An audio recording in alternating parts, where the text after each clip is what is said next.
Hello my beautiful people out there, hope you all are doing well. जब कोई आपको कुछ कह देता है तो क्या आप बहुत हर्ट हो जाते हैं? क्या आप फिर पूरा दिन उसी के बारे में सोच सोच के परेशान होते रहते हैं? और ये सोच सोच कर क्या आपकी हेल्थ भी इफ़ेक्ट हो रही है? तो आइए आज इसी के बारे में बात करते हैं। Today we will talk about 7 things to remember before taking anything personally. First is, people will love you, people will hate you, and none of it have anything to do with you. जैसे लोग आपको treat करते हैं या फिर जो भी उनका एटीट्यूड होता है आपके बारे में, या जो भी वो कोई स्टेटमेंट पास करते हैं, तो वो अपने बारे में बता रहे होते हैं कि वो कैसे ह्यूमन बीइंग है। It has nothing to do about you.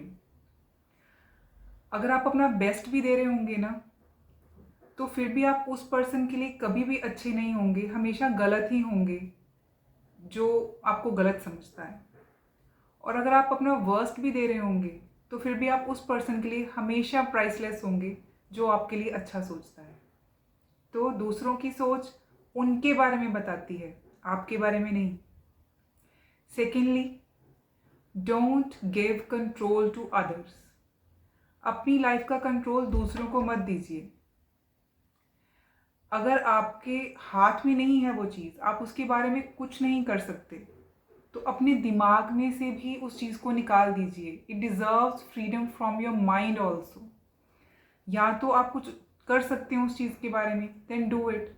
But ना तो आप दूसरों की फीलिंग्स कंट्रोल कर सकते हैं, ना आप उनके एक्शंस कंट्रोल कर सकते हैं। आपके हाथ में सिर्फ और सिर्फ आप खुद हैं। आप सिर्फ अपने आप को चेंज कर सकते हैं। आप दूसरों को गाइड कर सकते हैं बट चेंज नहीं कर सकते। सो जो आप चेंज ही नहीं कर सकते, उसके बारे में सोच के परेशान होने का कोई फ़ायदा नहीं है। So give it freedom from your mind also. Thirdly, हमारे आसपास जो लोग हैं उनकी अपनी भी इनसिक्योरिटीज़ हैं, प्रॉब्लम्स हैं। रोज़ अप्स एंड डाउन्स उनकी लाइफ में भी आ रहे हैं। कई बार अगर आपसे किसी ने अच्छे से बात नहीं की तो इसका मतलब ये नहीं कि वो बुरा इंसान है, बल्कि ये भी हो सकता है कि उनकी लाइफ में कुछ अप्स एंड डाउन्स चल रहे हों।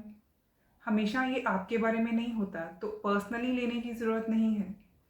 ओरिजिनली भगवान ने सबको अच्छा ही बनाकर भेजा है, सबके गुण भी सेम ही होते हैं। बट लाइफ में चलते चलते कई बार हम इतने इनसिक्योर हो जाते हैं, या अंदर हमारा कोई ऐसा डर होता है जो हम दूसरे के सामने जाहिर नहीं करना चाहते, उसको दिखाना नहीं चाहते, और उस डर को छुपाने के लिए हम किसी और तरीके का बिहेवियर करते हैं। तो अपनी इनसिक्योरिटी को छुपाने के लिए वो बिहेवियर कर रहे हैं, ना कि आपको नीचा दिखाने के लिए। जैसे जब आपके घर में एक सफाई हुई होती है तो आप किसी को भी गंदे पैर लेकर अंदर नहीं आने देते। तो अगर आपको किसी के थॉट्स पसंद नहीं आए हैं तो आप उसको अपने मन में भी क्यों आने देना चाहते हैं? उसको अपने मन में भी नहीं आने दीजिए। Those are their issues. उन इश्यूज को अपना बनाने की कोई ज़रूरत नहीं है। आप अपने माइंड को पीसफुल रखिए एंड उन सारी चीज़ों को इग्नोर कीजिए। Fourthly, you may not be able to control all the things people say or do, but you can decide not to be reduced by them. जो लोग कहते हैं आप उसको कंट्रोल तो नहीं कर सकते, बट उनकी कही हुई बातों के बारे में सोच सोच कर अपने आप को छोटा मत महसूस कीजिए। आप उनके कहने से बहुत अच्छे या बहुत बुरे नहीं बन जाते हैं। उल्टा जब आप कंटिन्यूसली उन्हीं चीज़ों के बारे में सोचते रहते हैं तो आप अपने आप को स्ट्रेस में डाल देते हैं, जो अल्टीमेटली आपको आपकी हेल्थ में दिखाई देता है। It will reflect on your health. आपको 100 तरह की बीमारियां दिखने लग जाती हैं अपने आप में, जो हमें लगता नहीं कि सोचने की वजह से है। बट आजकल साइंस ने प्रूव कर दिया है कि ये सारी प्रॉब्लम्स, इवन कैंसर तक, स्ट्रेस लेने की वजह से होता है। Migraine, cervical, a lot of diseases are there which all start with stress. और स्ट्रेस कहाँ से शुरू होता है? Overthinking. ओवर थिंकिंग हमारे थॉट से ही आती है। तो हमें जड़ के बारे में सोचना है। जड़ वही है कि हम दूसरी चीज़ों की, दूसरे जो लोग कहते हैं उन चीज़ों को पर्सनली ले लेते हैं, पूरा दिन उसी के बारे में सोचते रहते हैं। अल्टीमेटली सफ़र कौन करता है? हम खुद ही सफ़र करते हैं। हमारी हेल्थ सफ़र करती है।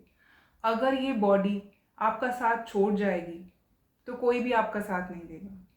इवन फैमिली मेम्बर्स भी एक पॉइंट के बाद आकर फेडअप हो जाते हैं। सबसे पहले आपने अपना खुद का ध्यान रखना है। उसके लिए आपको अपने थॉट्स का ध्यान रखना है ताकि आपकी बॉडी हेल्दी रहे। फिफ्थ पॉइंट इज कि अपने आप को सिचुएशन से डिटैच कर लीजिए। हो सकता है आपकी आज किसी से बहस हो गई या आपको सुनने में आया कि आपके बारे में किसी ने कुछ गलत बोल दिया है, तो पहले आप अपने आप को सिचुएशन से डिटैच कर लीजिए। एक थर्ड पर्सन के पर्सपेक्टिव से सोचना शुरू कर दीजिए। जस्ट कि वो आपके साथ नहीं किसी और के साथ हुआ है, तो आप उस पर्सन को क्या एडवाइस देंगे जिसके साथ ये हुआ है। अगर हमारे साथ कोई भी अपनी प्रॉब्लम शेयर करता है तो हम सबसे पहले क्या कहते हैं, कोई बात नहीं, छोड़ो ना। तो हम अपने बाप को ये चीज़ क्यों नहीं कहते कि कोई बात नहीं, छोड़ो ना। क्यों इतना सोचना है, क्यों अपनी हेल्थ को इफेक्ट करना है? जब आप डिटैच होकर सोचना शुरू करेंगे ना, तो आपको ये सारी सिचुएशंस फनी लगने लग जाएंगी। फनी इन द सेंस कि आप सोचेंगे कि तो छोटी सी बात है, मैं तो इतना स्ट्रेस ऐसे ही कर रहा था। जैसे आप दूसरों को एडवाइस देंगे ना उस सिचुएशन में, वैसे ही आप खुद को एडवाइस कीजिए। खुद का फ्रेंड बनिए, खुद को गाइड करना सीखिए, डिटैच होकर सोचिए। Sixth is take constructive criticism seriously but not personally. Evaluate कीजिए कि अगर आपके बारे में किसी ने कुछ कहा है तो क्या आप उसमें से कुछ सीख सकते हैं। आपका दिल हमेशा ये जानता है कि सच्चाई क्या है। तो जो आपको किसी ने एडवाइस दी है, आप उसमें से अच्छा अच्छा चुन लो, जो जो आप अपनी लाइफ में इम्प्लीमेंट करके अपने आप को ऊपर उठा सकते हो, कंस्ट्रक्ट कर सकते हो, ग्रो कर सकते हो, वो चीज़ें एक्सेप्ट कर लो, बाकी चीज़ें रिजेक्ट कर लो। घर में भी तो हम जब सफाई करते हैं, कपड़े छांटते हैं, तो अच्छी चीज़ें एक साइड पे रख लेते हैं और जो ज़रूरत की चीज़ नहीं होती उसको निकाल देते हैं। Same with the thoughts. जो कंस्ट्रक्टिव क्रिटिसिज्म है उसको सीरियसली ले लीजिए और जो रिक्वायर्ड नहीं है उसको रिजेक्ट कर दीजिए। सेवन्थ इज, जो आपके आसपास लोग जो आपको नेगेटिव, हार्ड या कोल्ड लगते हैं, वो हमेशा से ऐसे नहीं थे। उनका दिल भी छोटे बेबी की तरह कभी ना कभी बहुत सॉफ्ट था, बट लाइफ की स्ट्रगल्स ने, हार्डशिप्स ने, या हो सकता है उनको किसी ने चीट किया हो जिसकी वजह से उनका बिहेवियर ऐसा हो गया है, उनको एम्पैथी दीजिए। Be kind to them, be soft to them, give love to them. हो सकता है लाइफ में कभी ना कभी आपको भी ये सब कुछ फेस करना पड़ जाए। You will also go through some bad days. तो उन लोगों के साथ वैसा बिहेव कीजिए जैसा कि आप खुद चाहते हैं कि आपके साथ लोग बिहेव करें जब आपके बैड डेज हों। You will never ever regret it. Give love, spread love, it will come back to you in abundance. Newton का लॉ है ना, every action has an equal and opposite reaction. तो जो आप देंगे यूनिवर्स को, that will come back to you. Thank you, have a nice day.